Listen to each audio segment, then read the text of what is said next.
Cara, imagine a seguinte situação: é hora do intervalo na sua escola e tá basicamente todo mundo fora das salas, seja no refeitório, na quadra, enfim, no pátio.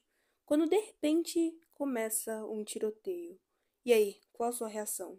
Oi, eu sou a Haruka e no vídeo de hoje vamos comentar um pouco sobre a tragédia de Suzano. Então, sente em um lugar confortável, pega uma garrafinha d'água e fica à vontade para me acompanhar.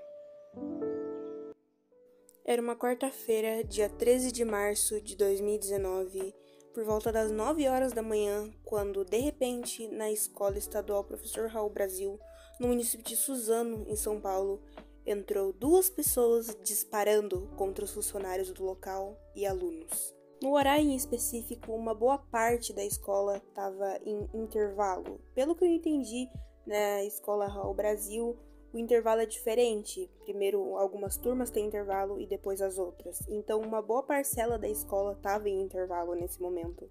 O primeiro atirador que entrou na escola foi o Guilherme, de 17 anos. Ele entrou e abriu fogo contra os funcionários que estavam ali próximo, porque ali na entrada ficava a área da secretaria, então tinha bastante gente por ali. E uma das primeiras vítimas de todo esse massacre foi a pedagoga, que estava ali próxima e acabou levando um tiro e não resistiu. Logo depois do Guilherme entrou o Luiz, de 25 anos, que fechou a porta, não trancou, mas encostou ela para se certificar de que as pessoas que tentassem sair teriam dificuldade. E após ele fechar a porta, ele simplesmente tirou uma machadinha do bolso e começou a bater nas pessoas que estavam no chão, que haviam sido vítimas do Guilherme, ou seja, as pessoas que ainda não tinham morrido. Ele foi lá finalizar o serviço do colega.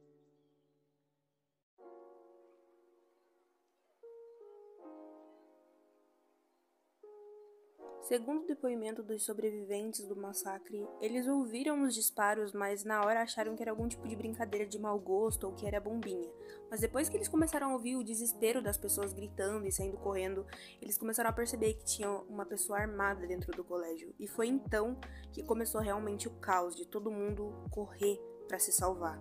Nessa hora, todo mundo foi sair pela porta principal, que foi por onde os dois atiradores entraram. E o Luiz ainda estava lá, terminando, entre aspas, o serviço do Guilherme.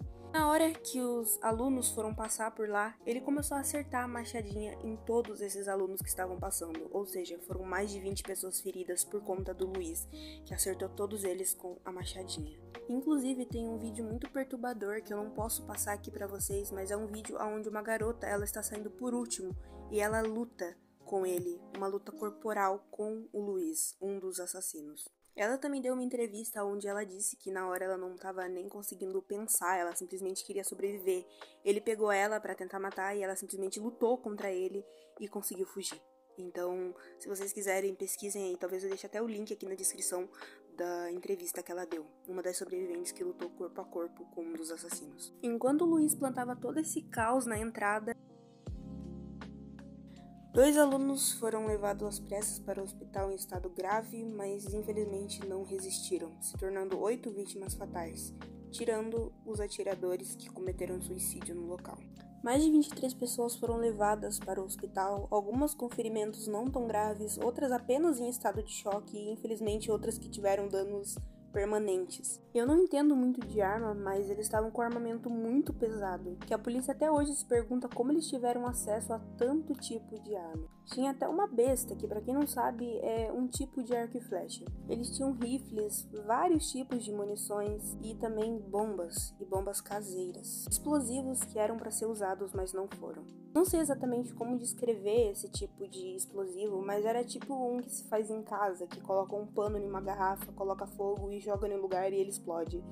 Eu não sei exatamente como explicar, só sei que era realmente muito perigoso, e o que tudo indica, eles iriam usar isso para explodir ou colocar fogo na escola.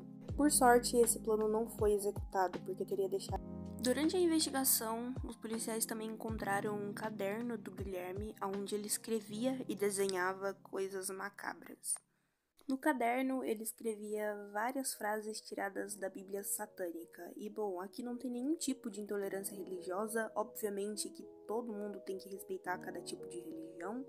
Então, ele tirou frases e tirou de contexto, então não faz nenhum sentido a gente se revoltar contra uma religião que não tem absolutamente nada a ver com essa atitude. Ele desenhava desenhos de filmes de terror, tipo A Lenda do Slenderman, enfim, tinha vários tipos de desenhos macabros que ele fazia e escrevia. Ele escrevia coisas como que ele iria se vingar de todo o bullying que ele sofreu e coisas do tipo, que ele iria se vingar de cada pessoa. E, enfim, eram coisas realmente macabras encontradas nesse caderno. Não fica difícil a gente notar que o que motivou esse crime, obviamente nada justifica, mas o que teria motivado foi o bullying que esses garotos sofreram. O Luiz e o Guilherme viviam em lan house, supostamente jogando jogos de tiro, o que pra mim não tem absolutamente nada a ver com o que aconteceu, mas foi algo que eu achei relevante colocar aqui, porque além deles ficarem na lan house jogando jogos o dia todo, eles também mexiam com a Deep Web. Por não terem computador em casa, eles entravam na Deep Web pelo computador da Lan House. Esses computadores foram apreendidos pela polícia na época para eles fazerem a investigação, e lá na Dark Web eles encontraram conversas dos meninos com outras pessoas. Eles pediam dicas de como fazer um massacre escolar, conversavam sobre os massacres já feitos, e ficou eminente que eles eram muito fãs do massacre de Columbine, um dos maiores massacres já registrados na história dos Estados Unidos. Eles acessavam muitos fóruns falando sobre armamentos e bombas caseiras e etc. E, bom, pra quem não sabe, o que é a Deep Web é basicamente um site oculto onde você encontra qualquer tipo de merda que você quiser. Entre elas, pedofilia, vídeos de mortes ao vivo, um monte de coisa você encontra. A Deep Web é o pior site que você pode entrar, e não é tão fácil de você entrar. Por isso os policiais até ficaram surpresos por eles terem entrado e terem conversas nos fóruns. Um deles até parou de estudar por conta do bullying, e o Guilherme sofria bullying por conta das suas espinhas e também porque ele era considerado esquisito, então a parte aí escolar dele não deve ter sido muito boa. Eu tenho experiências com bullying e tenho certeza que uma boa parcela de vocês que estão assistindo também já tenham sofrido bullying em algum momento da vida escolar de vocês, mas isso não justifica você pegar uma arma e sair atirando em todo mundo. O bullying destrói vidas e, sinceramente, se você já praticou bullying, eu espero do fundo do meu coração que você tenha se arrependido, porque é algo que é deplorável. Mas segundo a polícia, e também uma visão que eu tenho sobre o caso, é que os dois eram apenas pessoas problemáticas que queriam colocar um fim em suas vidas e não sabiam como. Então usaram esse método, simplesmente de levar outras pessoas consigo. Porque eles cometeram um suicídio no local, então ficou eminente que eles apenas queriam se matar e não sabiam como. Então simplesmente decidiram fazer algo, entre aspas, grandioso.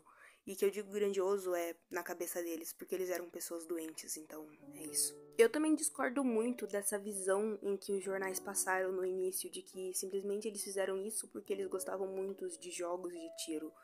O fato de você gostar de jogos que envolvem tiroteio não significa que você vai pegar uma arma e sair atirando em todo mundo. Não faz o mínimo sentido. Jogos não influenciam praticamente nada. Você tem que ser uma pessoa influenciável e doente da cabeça pra você fazer isso. Então eu acho desnecessário eles terem ligado tanto o caso com jogos. Não faz o mínimo sentido. E também acaba mais ainda com a visão que as pessoas têm. Eles distorcem a visão das pessoas sobre as pessoas gamers que jogam. E acham que essas pessoas vão fazer a mesma coisa que o Guilherme e que o Luiz fizeram. Em meio a todo esse caos, ainda tiveram pessoas heróicas. De atos heróicos. Muitas pessoas simplesmente conseguiram sair de dentro da escola, mas voltaram para ajudar os seus colegas. E também a tia da cantina, que a gente chama de tia da cantina, mas é uma cozinheira da escola, merendeira no caso, muita gente chama assim, chamada Silmara Cristina, conseguiu abrigar mais de 50 alunos na cozinha com ela, evitando esses de talvez terem sofrido danos piores do que os psicológicos. Talvez alguns desses nem tivessem sobrevivido. Essas pessoas são pessoas heróicas. Alguns professores também abrigaram alunos dentro da sala para que eles conseguissem sobreviver. São pessoas muito boas que merecem reconhecimento e que merecem muito mais reconhecimento do que esses dois assassinos, né? Galera, e infelizmente tem gente que romantiza toda essa situação e são fãs desses atiradores. E bom, eu não consigo ver essas pessoas de outra forma além de doentes. Eu deixo aqui os meus pêsames para todas as pessoas que infelizmente foram nessa tragédia. E deixo aqui o meu respeito a todos os sobreviventes que passaram por todo esse caos. Eu espero do fundo do meu coração que vocês consigam superar isso e tenham uma vida normal, mas enfim, eu acho que o que eu posso desejar pra vocês. Mas bom, galera, esse foi o vídeo. Muito obrigada por ter assistido até aqui. Nos vemos em um próximo, eu espero. É isso. E